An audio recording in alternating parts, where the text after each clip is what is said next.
Roselyne, juste un petit message personnel avant qu'on commence. Noël, ma mère. Oui. Il vous adore. Oui. C'est quand vous... aussi. Ouais. Oui. C'est quand vous voulez. Là, vous avez des... Oui, j'ai un ticket d'enfer. Ah, vous avez des tickets, là. Bien. Voilà. Ah oui, dites-vous que vous êtes la femme la plus séduisante en politique. Ouais. Dès qu'on demande à un homme politique quelle est la femme la plus séduisante pour vous, c'est toujours Roselyne Bachelot. Pour Noël, ma mère, je partage avec Elisabeth Guigou. Ouais. Donc je sais quand même un homme de goût, ce type. Hein. Ouais. On a beau dire. Ouais. Jean Saint-Josse l'aime pas, mais enfin, on peut pas plaire à tout le monde. Non. Comment tu t'habilles? Tu fumes un pet d'abord, tu t'habilles après? Comment Il y a déjà Pététa qui m'en a proposé un, oui. Tu fumes un pet d'abord, tu t'habilles après. Les couleurs, c'est toujours étonnant. Ah, toujours. C'est dans le flashy, les couleurs de Roselyne. Non, mais elle est très bien, regarde, elle est toute en noir avec une touche de couleur. Elle est parfaite. Voilà. Ouais. Bien, Alain Soral, bonsoir. Donc, on va d'abord, j'ai présenté un petit peu Alain Soral. Ensuite, bon, vous, on vous présente plus, mais je rappellerai quand même 2-3 points sur les chiennes de garde. Donc, Alain Soral, vous avez sorti un bouquin qui s'appelle Vers la féminisation, aux éditions Blanche, que je dois avoir là et que je montre à la caméra, comme on fait à la télé, voilà. Vers la féminisation, Alain Soral. Vous êtes l'auteur, enfin vous êtes un des 3 co-auteurs des mouvements de mode expliqués aux parents qui est sorti en 84, oui. Hein, avec Hector Obalk et Alexandre Pache. En 96, vous avez sorti Sociologie du dragueur et aujourd'hui donc Vers la féminisation. Alors vous, quand on vous dit la femme est l'avenir de l'homme, ça résume un peu pour vous le credo actuel, hein, le credo de l'époque, l'idéologie de l'époque. Et alors vous dites au sujet de cette phrase, Laurent, écoutez, non mais ne vous chamaillez pas. On s'attache. Il va vers la féminisation, à mon avis. Ah, il est chaud Grande là. part de féminité Il est chez- chaud là. Hein. Je sais pas ce que vous avez fait, Non, il mais est je sais pas, chaud. vous avez mis les hommes d'un côté, les femmes de Bah oui, l'autre. c'est normal, bah oui, on va parler des hommes et des Tu femmes. connais pas l'émission, après on se lève, on se caresse les seins. Hein. Rigole, toi, tu vas voir. Justement, je me réjouissais. Bien, alors j'en reviens à Alain Soral. La femme est l'avenir de l'homme. Alors, ça résume pour vous un petit peu le credo de l'époque, hein, l'idéologie de l'époque. Et vous dites au sujet de cette phrase que le poète qui l'a prononcé et vécu en stalinien et fini en PD, ça devrait pourtant inciter à la prudence. En parlant d'Aragon. Et à la tout le monde- réflexion, surtout. Et à la réflexion. Tout le monde aura Vous n'allez pas faire des compris. clichés. Hein. Alors, vous pensez que la féminisation coupe court à toute réflexion sérieuse, parce qu'en fait, les femmes, cette idée, c'est une idée qui est lancée par l'oligarchie, parce qu'on dit qu'il faut monter les femmes, il faut valoriser les femmes. Bien sûr, il faut monter les femmes. oui. Bien sûr. C'est une excellente formule. Je vais essayer d'en sortir 2-3 sérieuses. Ouais. Déjà, moi je fais une remarque parce qu'il ne faudrait surtout pas poser le débat genre homme opposé aux femmes. Non, Je fais c'est une pas première ça. remarque, c'est que Non. je dis Apposé au l'origine, d'abord l'origine. C'est le couple, il faut Ouais. que les hommes et les femmes soient ensemble pour que l'humanité soit. Ouais. Donc déjà, cette distinction est très abstraite. Hein. Et deuxièmement, la femme n'est pas une catégorie sociale. Il n'y a Ouais. pas, comment dirais-je, de connivence politique et d'intérêt commun entre une rentière, une ouvrière et une cadre du tertiaire, par exemple.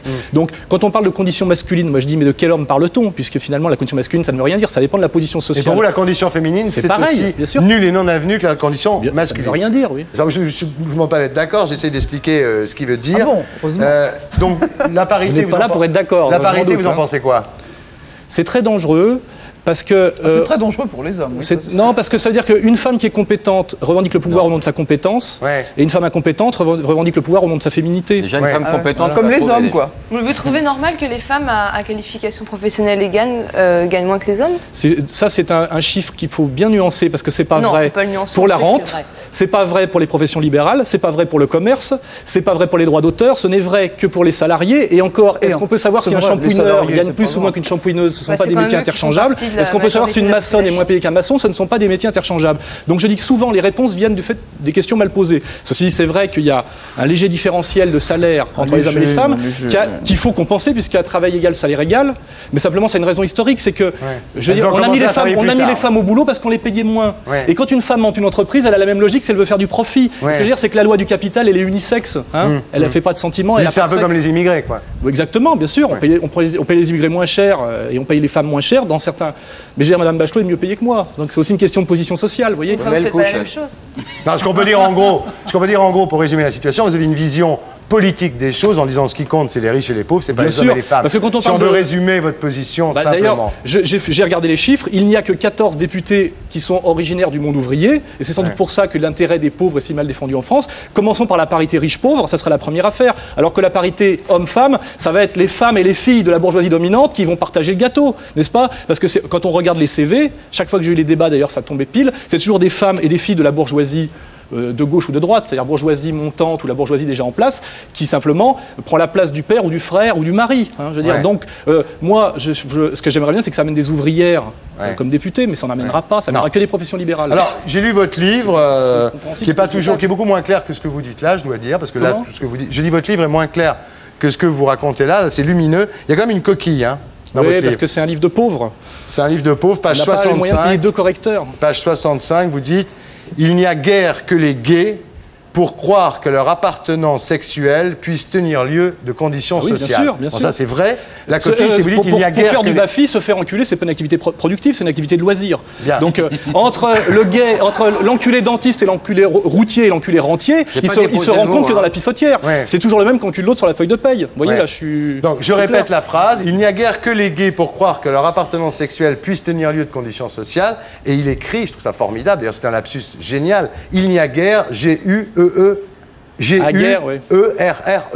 Comme une guerre. Oh là là. Ça, c'est parce que je suis un pas envie autodidacte. d'acheter. Mais c'est pas mal en même temps. Parce qu'on n'a pas les moyens de se payer beaucoup de correcteurs. Sans faire du lacanisme à 2 balles, c'est une... Oui, bien sûr. Monsieur Freud. Oui, c'est assez intéressant. Oui, puis là, il y a un peu de rapport de classe. Voilà, donc c'est un rapport de est-ce classe. que, Stéphane, je vous prends comme cobaye, est-ce que c'est clair la position de Soral? C'est clair. Ce qu'il dit, alors je ne suis pas un net consensuel pourtant, mais il y a des choses justes dans ce qu'il dit. Merci. Il y a un Je m'y attendais pas, là. Non, il y a des choses vraiment justes. L'historique est juste, mais après, ça... Ce que je n'aime pas, moi, par exemple, dans les quotas, c'est qu'on va dire, voilà, il y a le quota de noirs, c'est comme aux États-Unis, il faut le quota de femmes, le quota de noirs, le quota de juifs. D'ailleurs, on sait Non, parce que quand on commence à dire qu'il n'y a pas assez de noirs, d'autres gens, avec le même principe, vont peut-être faire remarquer qu'il y a trop de juifs. C'est très dangereux, ça nous ramène à Pétain. C'est ça, exactement ça. D'ailleurs, on faisait faire des listes de quotas, puis comme ça, on disait combien Pétain appelait Hitler, vous en voulez combien cette fois-ci 100 000, ben on vous les envoie. Voilà. C'est ça. Marxiste-léniniste et un monarchiste réunis. Vous rendez compte, Proudhon disait la monarchie, c'est l'anarchie plus 1. c'est vrai. Bien. Donc, voilà la position d'Alain Soral, quoi. Non, c'est pour ça que mais ce qu'il dit, ça se tient. Je ne dis ça pas se qu'on tient. est obligé d'être d'accord avec lui, mais ça se Je ne tient. suis pas du tout d'accord avec lui, mais les communistes nous ont fait ce refrain-là depuis le début du siècle. C'est-à-dire que le féminisme empêche le combat de classe. Voilà. Bon, alors on va pas. Je vais présenter votre. Enfin, je vous ai pas à présenter, Roselyne, mais bon. Donc vous sortez Pax. Non, montre pas le livre de Soral. Oh, le lapsus, il est pas lacanien, ce lapsus. Vous sortez Pax entre haine et amour, voilà, hein, chez Plomb. Alors vous êtes contente, c'est voté maintenant. J'espère. Mais le combat, il ne fait quand même que de commencer sur un certain nombre de choses que je décris dans le bouquin, en particulier l'homophobie. Parce que quand même, je reprends le livre d'Alain Soral, et quand on lit les gays n'étant jamais que l'ensemble des efféminés du tertiaire, dont la conscience politique se limite au droit de se faire enculer, bon, bah, j'ai trouvé que c'était quand même... Je tout à fait cette phrase, c'est vrai. Que pensent les gays des accords d'Amsterdam? Ça ne veut rien dire, parce que les gays, c'est pas une catégorie sociale, ça dépend de leur intérêt de classe. Entre le gay ouvrier et le gay rentier, il n'y a aucun intérêt commun. C'est un mensonge de dire que c'est une catégorie politique. Dans une société comme politique de son contenu. Non, mais ça, dans une société comme la société française, où véritablement l'homophobie reste encore quelque chose d'extrêmement important. Écoutez, n'importe quel propriétaire préfère louer son appartement à un couple de gays du tertiaire à fort pouvoir d'achat qu'à un couple d'hétéros qui seraient dans des secteurs fortement touchés par le chômage. Tout ça, c'est des mensonges. Ce que tu ne dis pas, c'est que quand t'es PD, que t'es ouvrier, que t'habites la province et que t'es dans un coin paumé, alors t'as tout faux. C'est parce que t'es marginal, parce que t'es seul, bien sûr. Et quand t'es SDF, t'as plus de vie sexuelle non plus. Monsieur Soral, quand vous aurez... Vous vivez sans doute dans un milieu privilégié, mais quand vous... Oui, sinon, pas du tout. Pas trop. Moi, je suis autodidacte, orphelin. Là, vous avez raté. Là, oui, mais on peut être autodidacte, orphelin et vivre dans un milieu privilégié. C'est vrai. Dans un milieu privilégié où on est tolérant. Parce que c'est pas une question... Vivre dans un milieu privilégié, j'ai pas dit un milieu riche. Ça n'a rien à voir. Moi, j'avais une grand-mère qui savait ni lire ni écrire et qui était une femme merveilleuse, tolérante, intelligente et d'une certaine façon cultivée avec sa culture à elle. Non, Corentine. Voilà. Je vous écoute. Mais il y a des gens très riches et qui sont absolument intolérants et imbuvables, et j'en ai reçu un certain nombre de lettres dans ce bouquin. Cette dame de Versailles qui me dit il faut tuer les homosexuels, parce qu'ils le demandent d'ailleurs pour abréger leur souffrance. C'est ultra marginal. Allez, c'est pas ce qu'il dit. Vous ne vous rendez pas compte. Non, ce qu'il dit, c'est qu'il n'y a pas de solidarité, en fait, qu'il y a des homosexuels riches, des pauvres, et que les vrais... Ce qu'il dit, c'est que les vraies appartenances, elles sont de classe. Continuer le combat pour plus de justice, plus de solidarité, mais le combat pour l'égalité entre les hommes et les femmes, le combat contre l'homophobie, c'est un combat il faut mener tous ces combats-là ensemble. Bien. Parce que Alors, c'est des combats pour la justice. J'ai l'impression qu'il y a un combat qui cache l'autre et qu'il y en a un qui est ultra, un petit détail et l'autre qui est fondamental, à savoir si avec l'argent on va construire des hôpitaux ou des piscines pour certains hommes politiques. C'est un peu ça quand même l'enjeu. Et ça, de savoir si le mec est homosexuel, pas, etc. La France est un pays de tolérance, alors notamment là-dessus, incroyable. Dans tous les milieux privilégiés, il y a toujours eu beaucoup de gays, ils ont toujours eu toutes les Dans les milieux privilégiés, oui, voilà. Mais justement, dans les milieux défavorisés, si en plus tu es en province ou dans le fin fond de... Non, mais je connais pas le sujet. Stéphane Bern va vous expliquer. Mais c'est sûr qu'être un homosexuel paysan, c'est sans doute plus douloureux qu'être homosexuel bourgeois du tertiaire. Ce qui veut bien dire que d'ailleurs, ça va un peu ensemble. Hein. Il dit surtout au moment des vendanges. Mais qu'est-ce que la politique au sens sérieux du terme peut faire à ça? C'est ça le problème. Qu'est-ce que la politique peut y faire? Rien. C'est pour ça qu'on en parle, parce qu'il n'y a pas d'enjeu politique derrière.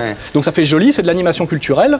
Mais comme de toute façon... Donc ce que vous êtes en train de dire, Alain Soral, c'est que le bouquin de Roselyne, c'est-à-dire toute la lutte contre l'homophobie et tout, c'est de l'animation culturelle pour masquer les vrais problèmes. Regardez, historiquement, quand on a fait de l'anticléricalisme au début du siècle, quand le clergé n'était plus un problème politique, on a dit les méchants, c'est les curés. Parce que c'était réglé, parce que pendant ce temps, une nouvelle bourgeoisie qui avait accédé au pouvoir se remplissait les poches et ne voulait pas être montrée du doigt. Les nazis ont fait ça avec les juifs, on dit les méchants, c'est les juifs, et aujourd'hui on dit les méchants, c'est les hommes. Donc la répartition des tâches ménagères... Vous allez des hommes opprimés, mais quand vous regardez... Des hommes et des femmes opprimés, c'est une question de niveau social. Vous parlez des hommes opprimés. Moi, je suis d'accord quand même que c'est une question de niveau social. Ah bah quand même. Ah mais dites-le, Je suis d'accord, mais ceci dit, moi qui suis une femme, je vais me battre d'abord pour ma condition parce que je suis une femme. Et une femme noire, rasta, enfin tu vois, donc je vais mener mon propre combat, tu vois, ça c'est normal quand même. Tu peux pas dire, tout le monde peut pas être politisé, mais tu vois. Quand il y a encore 27% imaginons que tu sois ouvrière dans une société dont la patronne est une femme. Si pour augmenter son profit, elle te délocalise, qu'est-ce que ça t'a apporté d'avoir été mis au chômage par une femme plutôt que par un homme? Il n'y a pas de solidarité de sexe. Et c'est ne pas comprendre la réalité du politique. La réalité du politique, c'est les rapports économiques. Donc par contre, je remarque une chose, c'est que les femmes ont toujours tendance à sexualiser, à psychologiser le politique, et c'est parce que les hommes au pouvoir s'en sont rendus compte qu'ils nous vendent de la féminité en permanence, parce que comme ça, ils font leurs affaires, tranquille. C'est un complot antidémocratique. C'est un leurre. Exact, la stratégie des leurs. On a fait bouffer du curé, on a bouffé du juif, aujourd'hui on bouffe de l'homme, soi-disant du macho. Quand j'ai vu ce pauvre monsieur Saint-Josse, qui a quand même subi un racisme anti-mec de la campagne très violent de votre part, même si c'était bon enfant. Oui, un peu, parce que c'était le mec de la campagne qui passait à moulinette par les gens de la ville. Là, pour moi, il y avait un vrai racisme. C'était chasseur, non chasseur. Non, c'était pas... C'est comme une activité rurale. C'était pas betteravier, mon ami. Non. Il en a pris plein la gueule. Et là, je me dis... Parle moins vite, parce que les gens pensent que leur poste est déréglé, là. Je parle... Non, mais c'est... Je parle vite parce qu'on ne me donnera pas souvent la parole et que j'ai des choses importantes à dire et que les gens, quand ils entendent ça, ils ont l'impression d'entendre un peu autre chose que du catéchisme et des conneries, n'est-ce pas? Voilà. Alors c'est pas forcément drôle parce que... peut-être des conneries, pas forcément. Si, enfin beaucoup. Bon alors, je continue avec... Mais je crois qu'on devrait s'entendre parce que le fait justement... Je veux bien si vous arrêtez de dire des choses qui sont fausses. Va changer alors. Mais le fait de changer dans la politique, le fait de faire que les femmes prennent leurs responsabilités, c'est aussi une manière de formidablement déranger les rapports de pouvoir qui vous chagrinent. Mais les femmes... Mais exactement. Moi j'ai fait une étude historique dans mon livre, excusez-moi, les femmes... Laissez-moi parler 2 minutes. Oui, alors... Quand même. Non mais oui. Au nom de quoi? Au nom de la parité homme-femme. Voilà. Pas de la galanterie. Si vous voulez, de la galanterie. Non, macho. Alain Soral, comment voulez-vous progresser si vous n'écoutez pas les autres? Vous n'aimez pas les êtres humains, visiblement. On ne fait pas du psychologisme à 2 francs et un peu de respect pour l'auditeur. Psychologisme à 2 francs, mais vous n'écoutez que vous-même. Allez-y, Roselyne. Alors maintenant, Serge, c'est une bonne idée. Vous êtes mosaïqué, on vous coupe le micro si vous l'ouvrez. Allez-y. Non, mais il écoute. On est dans un monde, vous avez décidé qu'il était pourri, on était dans des rapports économiques complètement viciés, etc. Et moi, je vous propose une bonne solution pour sortir de cela. Faites rentrer les femmes dans la politique. Vous allez voir à quel point ça va déranger. Les Anglais l'ont fait avec Margaret Thatcher, ils s'en mordent les doigts. Mais c'est pas le problème. Le problème, c'est pas de faire rentrer. Benazir Bhutto est en prison en ce moment pour... Le problème, c'est pas d'avoir une femme Premier ministre ou d'une femme présidente de la République. Le problème, c'est de balayer 50% des hommes qui sont actuellement au pouvoir. C'est d'avoir... Mais si c'est les femmes du même milieu social, ça changera rien. Voilà, là, non, mais attendez, Roselyne, là, la question... Non, mais justement, la question est posée. La femme n'est pas une catégorie sociale. Déjà, essayons, on verra après. Mais on peut mener les combats. On ne peut pas. Les combats de front. On ne peut pas. Quel rapport entre vous et Arlette Laguillet sur le plan de la politique sérieuse? Il y en a un, c'est que Roselyne Bachelot est élue et pas l'autre. Si. Si, elle est députée européenne. Députée européenne, mais sur le plan... Travaille tes fiches, toi. Attends, c'est pas ce que je voulais dire. Attends, là. Ce que je voulais dire, non, je sais pas, pardon. Non, mais arrêtez de vous tripoter, là. Ça, c'est les mecs. C'est incroyable. Ça, c'est les mecs. C'est ça que vous voulez, non?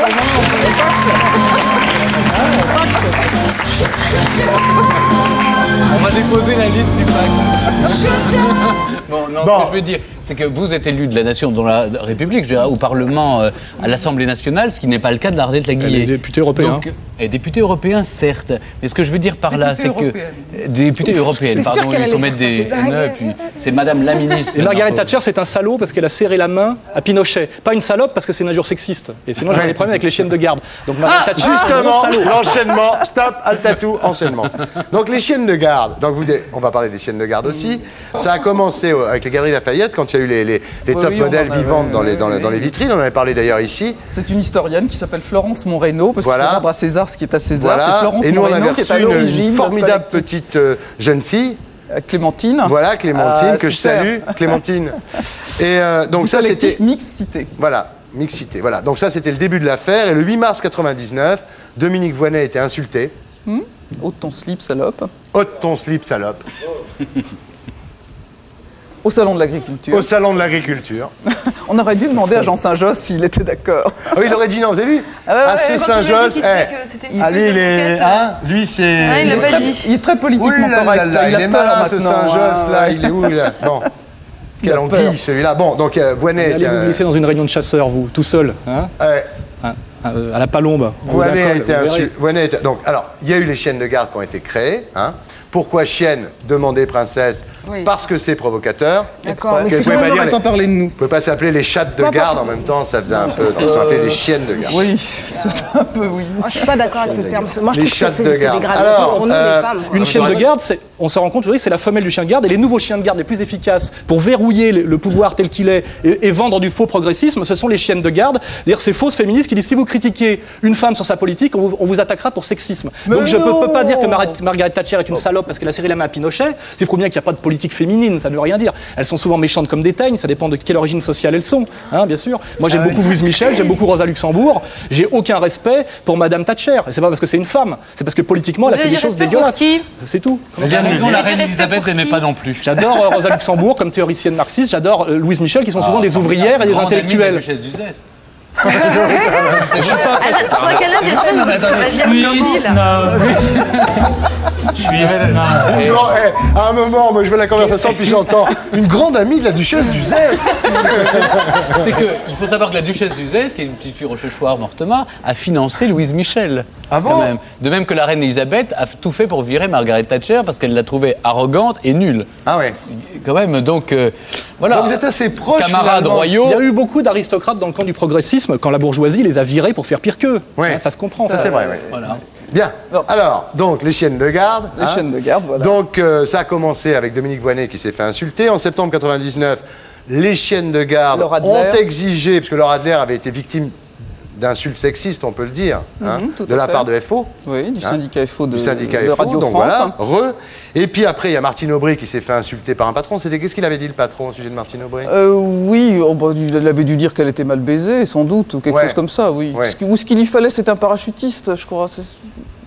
Et vous, l'insulte la plus blessante, elle venait d'un homme ou d'une femme? Oh, la couturier. Oui. Il y a une chose que j'aimerais comprendre, chère Roselyne, c'est que c'est vrai que vous défendez celles qui sont mises en cause comme ça, insultées parce qu'elles sont femmes simplement. Mais alors, mais mes combats ne se résument quand même pas à ça. Non, mais c'est vrai, mais en même temps, on est tous insultés dans ce qu'on fait. C'est-à-dire que lui, par exemple, j'imagine, sale pauvre, on a dû lui dire, ou sale gauchiste. Même sale macho, je suis désolé, pourquoi je ne ferais pas un procès pour un... Moi, sale noir, on m'a dit. Voilà. Non. Moi, et l'autre, il a traité de sale chasseur tout à l'heure. Pourquoi il ne portait pas plainte au nom de on lui a pas dit sale chasseur. Mais personne n'empêche de faire un collectif. Non, mais j'ai reçu la politique, c'est d'ailleurs exactement ce qu'il a fait. Il a fait un collectif pour défendre les chasseurs. Ils ont mis aux gens parce qu'ils vous ont marché sur le pied. Effectivement, il n'y a plus de politique. C'est le niveau zéro de la politique. C'est ça la politique.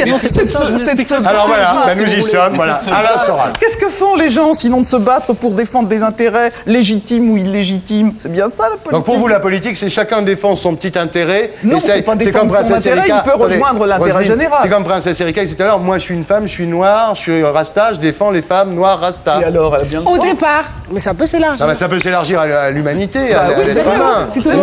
Moi, je préfère me faire traiter de gros con de temps en temps que de savoir qu'à un moment donné, pour des raisons de strict profit, il y a une branche entière de l'économie française qui va être liquidée et que des mecs vont être poussés à la misère et devenir des SDF parce que la vraie violence, elle est quand même là. Est-ce que vous pouvez l'empêcher?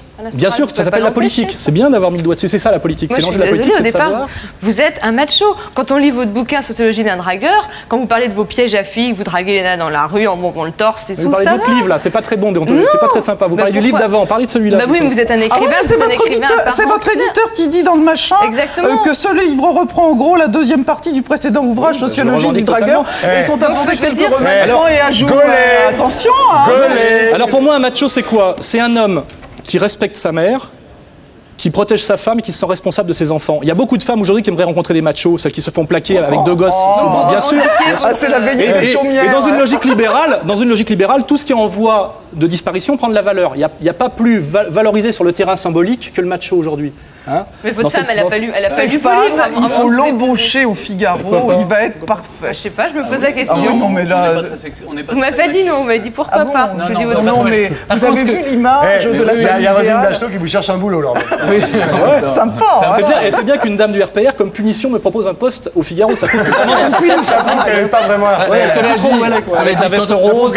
Je vais la défendre parce que quand on est de gauche et qu'on voit Roselyne Bachelot, c'est le seul argument pour voter à droite, quand même, Roselyne Bachelot. Il y en a qui font la même chose de l'autre côté. Et c'est ça la social-démocratie, c'est qu'il n'y a plus de différence entre la gauche et la droite. Ça devient de l'animation culturelle panélisée pour les gens qui...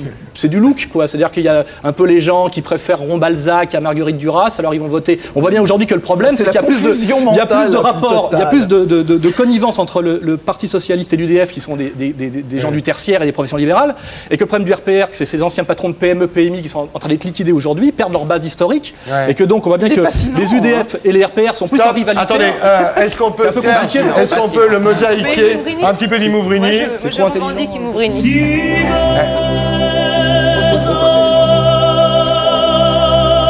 Vous êtes mosaïqué. Et pour être sûr de ne rien rater de Inarditube, abonnez-vous et mettez un pouce bleu.